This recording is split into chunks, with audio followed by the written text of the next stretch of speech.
जय जगन्नाथ मु अनु ओडिया किचन समस्त को स्वागत करुँच जगन्नाथ आशीर्वाद जगन्नाथ कृपा समस्ते सुस्थ रह समस्त भल रह आज देखो ना गैस ना मु बाहर किसी जिनस मु रेसिपी तैयारी कर घरे जहाँ अच्छी सहीटार मु रेसिपी कर साधारणतः घरे तो ब्रेड थाए मुझा घरे क्षीर बसई मलाई तैयारी करती अच्छी यहाँ मुझे चीनी की देखो पूरा ग्राइंडिंग कर 2 कप क्षीर रखी मु प्रथम यार खाली 2 चामच क्षीर खोली दूसरी रखी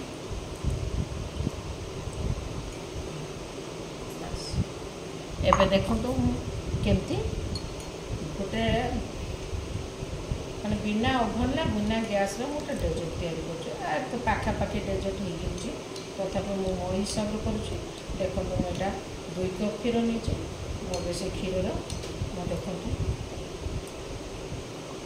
मुझे चीनी पकईली चीनीटा आपण हिसाब से पकेबे कहीं आमर टे मीठा टे कम खाती तेणु मु चीनी से अनुसार मुझे 2 चामच चीनी नहीं ए देखो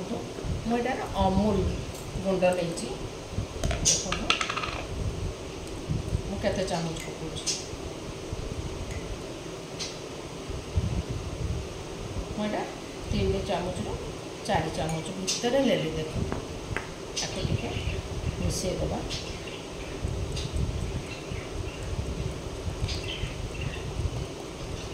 एमती घाटी देले से मिसीजी पूरा एमती मिसेदेले से पूरा बहलिया हो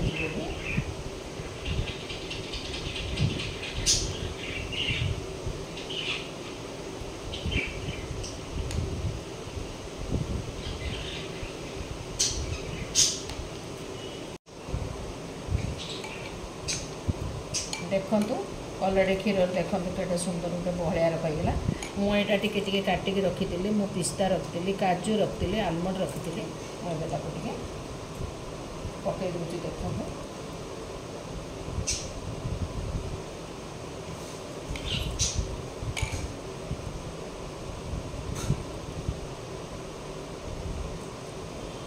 देखो के सुंदर गोटे बहलिया मुझे रखी देखो मुझे जो काच बल्टार मुझे रखी 2 चामच मु क्षीर नहीं मुझा घरे मलाई बनईनी और क्षीर निज घर मुझा करे यहाँ चामच पकईदेली आपड़ जदि भी घरे मलाई ना कि असुविधा ना आप फ्रेश क्रीम कि खाली भी आप खाली भी मिल्क मेड भी करें यहाँ देखो मिल्क मेड पकईले मुझा मिल्क मेड 2 चामच पकाऊँ मूलर शेष पर्यंत भिडियोटा को वाच करेंगे आ गोटे जिनस यूट्यूब के जातु जदि नुआ होते मोर भिडियो को टे लाइक करूँ टे सब्सक्राइब करूँ मोर यूट्यूब को जी अनुस ओडिया किचन क्लिक करेंगे जदि नुआ होते टे लाइक सब्सक्राइब कर दिंतु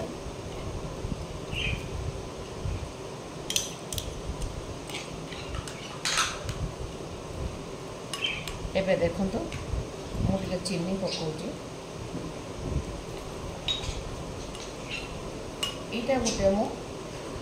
मिठा तैयारी कर जोटा कि मुझे गोटे ब्रेड स्टफिंग करी स्टफिंग कर एबे देखो यहाँ 2 चामच अमूल पकई दूँ अंदाजार मुझे पकाऊँ आपण हिसाब से पकेबे आपको भल कि मेल्ट कर सागर दे देखो केते सुंदर गोटे बहलिया हो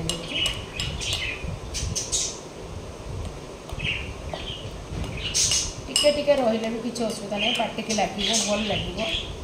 टे भिडियोटा को मूल भल कर वाच करूँ आपण मैंने तो बहुत प्रकार कर मो टाइप करूँ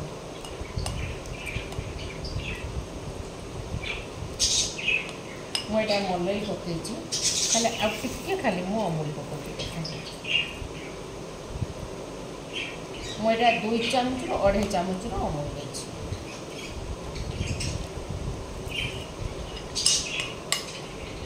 नहीं 5 ରୁ 10 मिनिट 7 मिनिट भितर ये गोटे डेजर्ट तैयारी हो जाऊँगी। जदि घरे पणिया आसुँच बसई देकी भी करें। देख केते सुंदर ये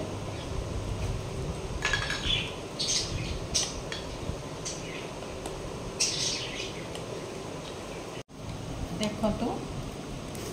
मुझे जो गोटे क्षीर गोटे तैयारी कर जस्ट टिके खाली फूड कलर पकाऊँगी कहीं मो पाखे केसर ना जदि केसर आप पाखे अच्छे आप केसर पकड़े जस्ट खाली ना मुझे पकईदे खाली कलरटा ए देखते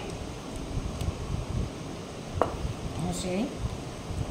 ये देखते यहाँ केते सुंदर भाई ताकू गोटे मुझे स्टफिंग दूसरी देखो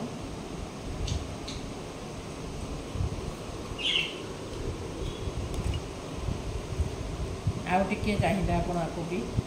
टिके समय रही ये भी बहलिया हो आउ गोटे ब्रेड देखो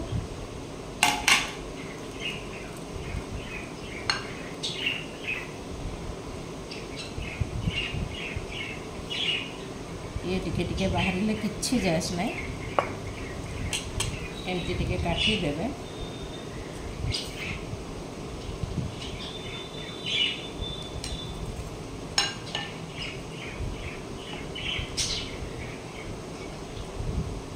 देखो केते सुंदर गोटे डेजर्ट केते तार येटा देखो केते सुंदर लगुच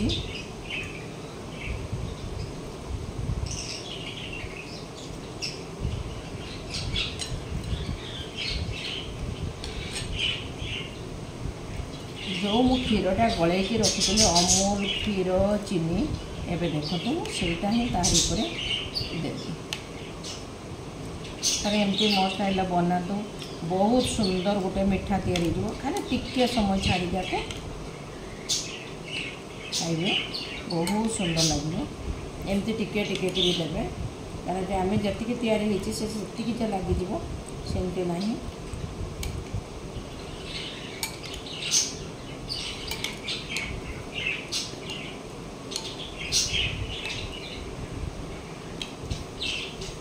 मुझे ब्रेड तैयारी करुँची जदि घरे कुणिया आसिले आप संगे संगे आपको बनई पारे बनई थरे दिंतु जो कुणिया मैंने खाई खुशी है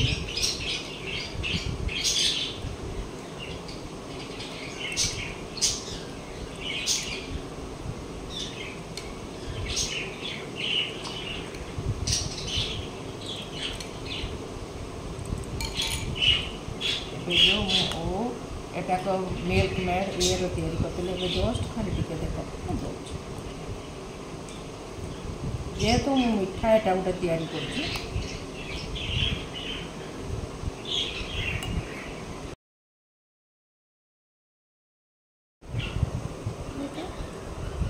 देखु संगे संगे बेसी समय ना 5 मिनट भी लगलानी गोटे आपण यहाँ को फ्रिज रखीदे यार टेस्ट एक्चुअली यार जेहेतु गोटे फूड कलर पड़ी आ साथ मलाई घर मलाई पड़ी आपको आप खाइबे घरे बनई खातु आप मार्केट रू तो हाइजीन जिनस केवे भी पाइबे मार्केट भी खातु यहाँ कि घरे बनई खातु थरे बनई देखु बहुत टेस्ट लगे आउ गोटे जिनस मुझे कहमी आपको आप किसी समय जब फ्रिज रखिदे टोटाली आपन को ऑप्शन लगे जेटा गोटे आप आइसक्रीम खाऊँ तेणु आप मो टाइप बनातु मोर वीडियो जब आपको भल लगे टे लाइक करूँ टे सब्सक्राइब करूँ टे बेसी बेसी लाइक दिंतु टे टाइम नहीं देखु मु प्रथम तो कहूँ जे आम टे कष्ट करुचे आपण मैंने भी आम साथ भल पाइबे तो बहुत देते आउ टे कष्ट करूँ आउ गोटे जिनस आपण मोर चैनल को मोर यूट्यूब मो चैनल नाम है अनुष ओडिया किचन आपड़ से जातु जदि नुआ होते तेरे टे बेल आइकनटा बजातु जय जगन्नाथ।